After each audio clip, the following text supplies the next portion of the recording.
Welcome on the live show. This is your host Adnan Maksud. Excited to come on this live broadcast, and I'm telling you today is going to be a wonderful day. And make sure if you're watching on a social media, share with your family, friends, tag somebody named right below this video because you never know, somebody in your friend list needs to know this word. And also share with your family, friends, and continue comments right below. And it's going to be a very powerful day today because I have a wonderful guest here with me, and he's going to share the stories with me out of his book, and I think those stories will change your life if you didn't know those stories before. So I have with me Dr. Matt Carter. Thank you so much, sir, for making a time to sit down with me. Man, thank you so much for having me today. It's an honor to be on your show. Absolutely. So those who don't know you, who are you? Who am I? So my name is Matt Carter. I am the pastor, the lead pastor of Sagemont Church down in southeast Houston. For those of you that don't know where that is, you've probably driven past it. It's the one with the big, huge white cross down there off of I-45. But married to my wife, Jennifer, for 25 years. Yes. Have 3 children, 2 in college, which are taking a lot of my money, and one that's still in high school. Wonderful. But you moved from Austin. So you had the church in Austin, which you planted the church, and you had the great growth, and that tells me that you're a wonderful leader and with the great skills. So tell me about how that transition happened, and when you were planting church, what did you had in mind? Did you thought that church will grow that fast or to that number? Yeah, so I had sensed, Adnan, that the Lord was leading me to plant a church for a couple of years. But had just been praying that God would reveal that to me and make it abundantly clear. Going and starting a church is not something you want to do unless you know that the Lord is speaking to you. And through a series of events, He made it abundantly clear, an opportunity to plant a church fell in my lap. I knew that was from the Lord. But through the organization that offered me, it had to be somewhere in Texas. Yes. And so I looked all over the place. I looked in Houston, I looked in Dallas and Fort Worth, and just never got a piece at the time about where to go. I was actually a youth pastor in the Woodlands, which is near Houston, suburb of Houston, and I was working with a young worship leader at the time who's at the same church named Chris Tomlin. Oh, wow. Some of your audience may have heard of him before. Yes. And he was a young worship leader. I was a young youth pastor, and I came and told him. I said, "Hey, Chris, I'm probably going to be leaving the church because I've gotten this opportunity to plant a church." And that was on Saturday night. We went to dinner. I told him. He was sad. And well, the next morning, I was actually preaching in the big service that morning for the church, and he was getting ready to lead worship. And he walked right up to me, and he said, "Matt, I couldn't sleep last night." And he said, "I want to go with you to plant the church." Wow. And I want to go to Austin, Texas. Wow. And so I had only been to Austin one other time in my life. It's a long story, but it was not a good experience. I actually got shot at by someone with a gun. Oh, they my missed, and so I'm still here, thankfully. Thank you, Jesus. But I looked at Chris because his career was taking off at the time. He had, written "How Great Is Our God," and so I looked at him and said, "First of all, Chris, I would love for you to plant a church with me, but there's no way we're going to Austin, Texas." But at the time, Austin was per capita the 3rd most unreached city in the United States. Wow. Behind San Francisco and Seattle. And so long story short, we moved to the heart of the city. That really was Chris's heart. He's like, if we're going to reach the city, we got to move to the heart of the city. It has the University of Texas there, which is one of the largest universities in the nation. It's the capital of Texas. Yes. And so we moved into a little junior high school right there on Congress Avenue where the Capitol is. And the Lord just began to move. We started off with Chris, myself, my wife, and one other couple. We call them adults. We were 20-something at the time. And 15 college kids. We recruited 15 college students from the University of Texas and said, "Hey, y'all want to start a church with us?" And they said, "Sure." And that night, I just exploded. My last Sunday before I came here to Houston, we had around 8,300 people attending in 6 campuses all over the city. God was really good. Wow, praise the Lord. And, Chris Tomlin, now known as to be world renowned, you know, and moving at the time, was it a very tough decision? I'm thinking about probably would have been a very tough decision for him. but that's by faith he done that. Absolutely. So would you say that he because of the planting that church, his career took off, or? Oh, no. Chris would have been successful no matter what he did. Yes. His career was going crazy. That was the beginning of his career really accelerating. But Chris, for those that know him, Chris Tomlin has always had a heart for the local church. Yes. That's the thing I always loved about him. Chris is a pastor at heart. And so he has been a part of several church plants, actually. He was with me for 7 years. Okay. And then left the Austin Stone to go with Louis Giglio to plant Passion City Church in Atlanta. And so Chris has always had a heart for that. But no, we weren't the reason that his career took off. But Yes. He was definitely helped the church.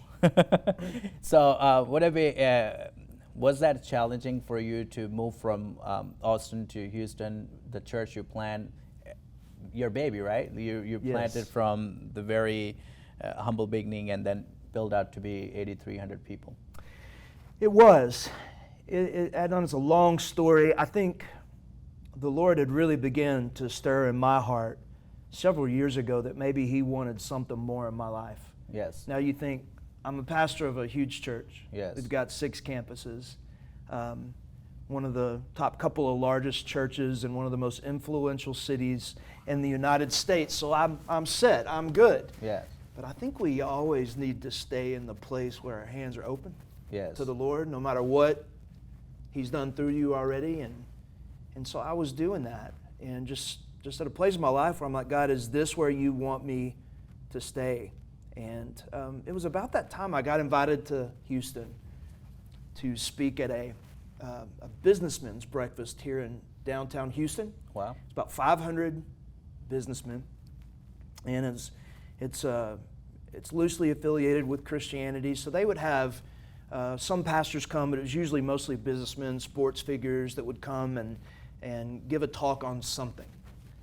And so I asked the leader of it, I said, would you guys be okay if I brought a Bible and preached through Ephesians 5 on marriage? Oh, wow. And the guy's like, sure, man, just talk on whatever you want to. And so I did, and I taught through the scripture on marriage for about 30 minutes, and at the end of it, there was a line of guys waiting to talk to me, and one of the things that I heard over and over again is, man, Houston is growing like crazy. Yes. And there's a lot of amazing churches, but we need more churches where the Word of God is preached with anointing, Yes. And so that got me thinking about Houston. I started looking up Houston. Yes. Houston's one of the fastest growing cities in the United States of America. That's true. I actually read that it's the 4th largest in the country. It's about to surpass Chicago. Wow. As the 3rd largest. They expect that in 2025. Wow. It's also one of the... In population, right? That's correct, in population. It's also one of the most diverse cities Diversity. in the United States. I've read it's the most, but I don't know if Yes. that's true or not. One of the best Mexican food, too. There is no question about that. Barbecue is excellent. But the world is moving Yes. to Houston. Yes. And what better place to have an impact for the gospel Wow. than right here? And so because I was the pastor of this larger church Mega that I church. started, that had grown, not very many people ever called me and said, hey, will you come move and be our pastor? I didn't get that kind of calls. But one day 2 years ago, about 2.5 years ago now, I got a call from this church called Sagemont Church here in Houston.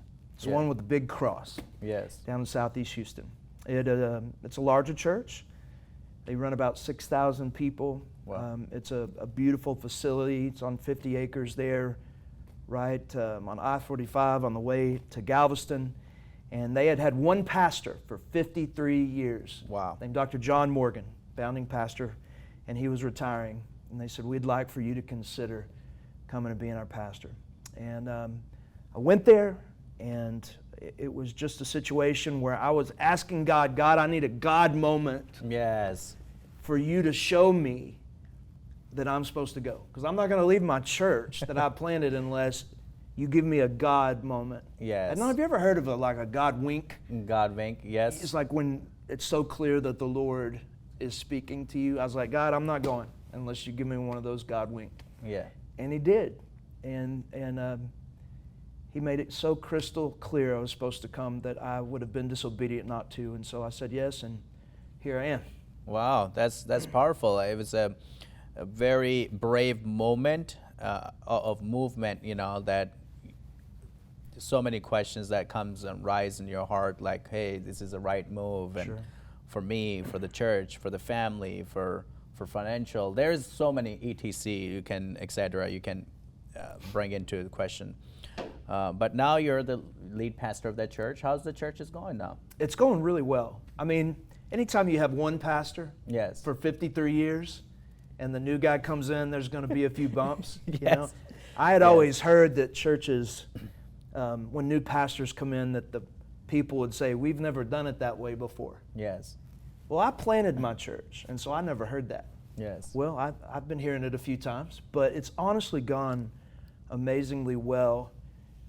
We're actually growing. We grew in the middle of the pandemic, Yes. which a lot of churches aren't. I've talked to so many pastors, dozens and dozens, that they're 50% of the attendance before COVID, 60%, 30%. We've actually grown 30% higher than our pre-COVID numbers. Wow. One of our services. What's the reason? Is because you never stop having church, or We shut down we your did doors? not. We stopped for maybe 3 weeks. Okay. And so we were open for most of the pandemic. We were smart about it, and had social distancing and stuff, but we were open. And I think there's just a fresh movement of the Lord happening there. I think Yeah. people were hungry for the Word of God. I think they were hungry for great worship, and we came in and provided that, and God's been good. I'm really thankful for the way we're growing. That is wonderful. Well, I want to head over towards your book, Steal Away from Home. And those who are wondering, what is Steal Away from Home? It has really caught my attention when I just read the title. I was like, what is that book about? Because that gives you enough curiosity in your heart, like, to find out what is that. So I want you to, first of all, tell me, why did you title the name of the book, and then we will just go step by step into the book. Yeah, so it's called Steal Away Home. Steal Away Home. And it's actually the name of a song that slaves that were people bound in slavery in the United States, they sang it in the 1800s on a plantation. It's an old hymn, spiritual, that African Americans sang, and so. Do you want me to go into the whole story Sure, of it, or please. just the song, or the book itself? You can go in book itself, unless we, until we have the time. So I think we have plenty of time. Yeah, so the book is called Steal Away Home, and it's the story of a friendship between a former slave from the Yes. United States named Thomas Johnson, Yeah. and one of the most famous pastors in in world history, was a guy named Charles Spurgeon. Charles Spurgeon was one of the first megachurch pastors in history. Wow. He was in London from the 1840s till about the 1870s, and his church exploded. He had thousands and thousands and thousands of people that packed into his church every week. His sermons were distributed all over the world. Wow. At one point in time, Adnan, 250,000 copies of his sermons were being shipped on a daily basis to the United States. Wow. So he was incredibly famous. He actually was speaking out against slavery in the United States when slavery had not yet been done away with. Yes. So he lost a lot of money, lost a lot of popularity, because he was preaching, saying slavery's wrong. Yeah. And the United States, you need to stop this. Well, anyway, there was a man named Thomas Johnson. He grew up on a plantation, bound in slavery, Richmond, Virginia, from the time he was born, and he hated it. Yeah. He was not a believer. He was not a Christian. Hated his master. Well, anyway, through a series of events, he got saved on the plantation. Wow. There's this amazing line. It's a true story. We learned a lot of our data from Thomas Johnson's autobiography, but he said, "The freedom that I had always longed for my body, I found in my heart through Jesus Christ." Wow. And so he gets saved through a series of events, through the Emancipation Proclamation. He gets freed. And because he'd been saved, he wanted to be a missionary in Africa. But he had no idea how to get there. Yeah. And he had not been educated up to that point because of slavery. And through a series of events, a friend of his reached out to the famous Charles Spurgeon, who was in London, England, Wow. and said, hey, I know this guy. He's a former slave from America. He wants to be a missionary to Africa. Would you be willing to bring him to your college, because Spurgeon had a college there in London, and educate him? And Spurgeon said yes, and his exact words were, let the dear man come. So it's a story of Thomas Johnson and his wife going to London and becoming friends with the most famous preacher in England's history. And their friendship that overcame continents, and it overcame the conflict of slavery, and it was just a beautiful story of how God can bring two people together that are completely unlike one another in powerful ways. Wow, that's wonderful. How did that story personally influence you? Yeah, and so I think for me, one of the ways that the story influenced me is through the life of Spurgeon, because Spurgeon, again, in a lot of sectors in Christianity is such a hero. But when you really study his life, Adnan, the man struggled just like everybody else. Yeah. He dealt with sickness. He dealt with fear. When he was older, when he was in his 50s, his church began to decline a little bit because a new young pastor came into town and started kind of getting some of his people. And he struggled with that. And so you see this guy that everybody's like, oh my goodness, Charles Spurgeon. Yes.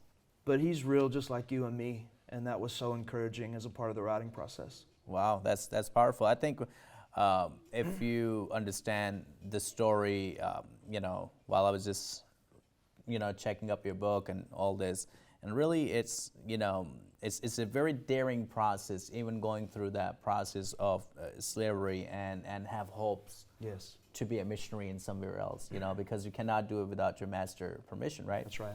But also, you mentioned that Thomas hated his master, but when he got saved, I'm thinking, because in the Bible it talks about, servant, serve your master, all this thing. But I wonder if his really attitude would have been changed towards his master.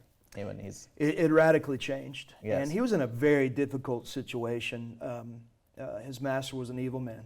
Yes. And used to beat him constantly, took his mother away from him when he was 11 years old.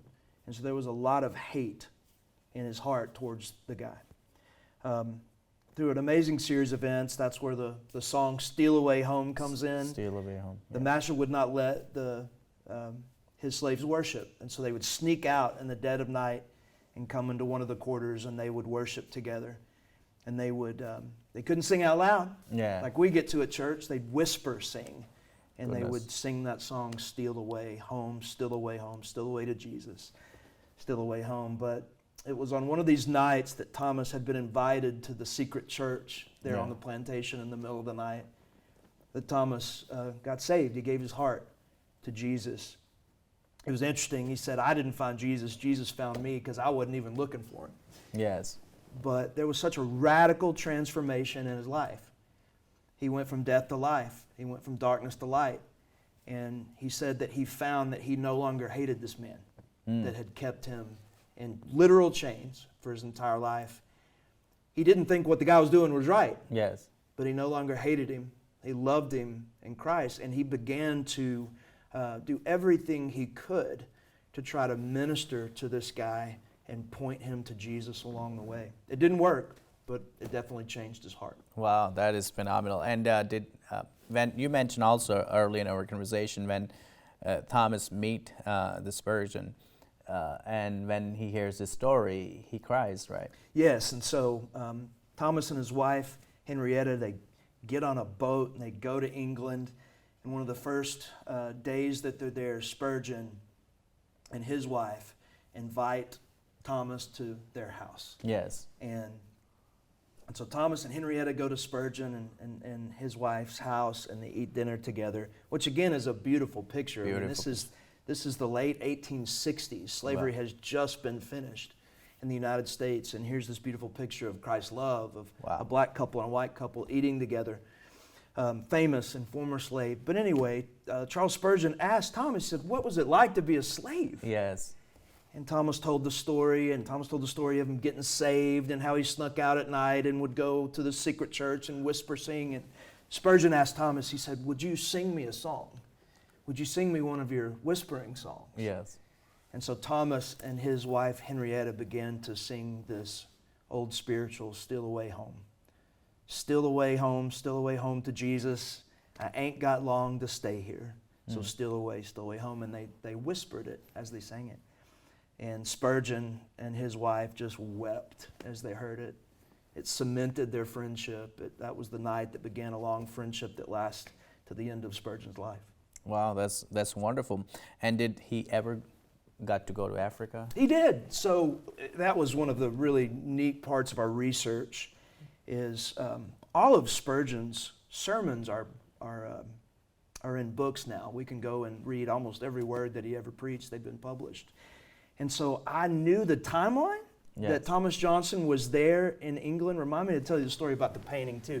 Sure. But I actually found one of Spurgeon's sermons about the same time, and it said commissioning service.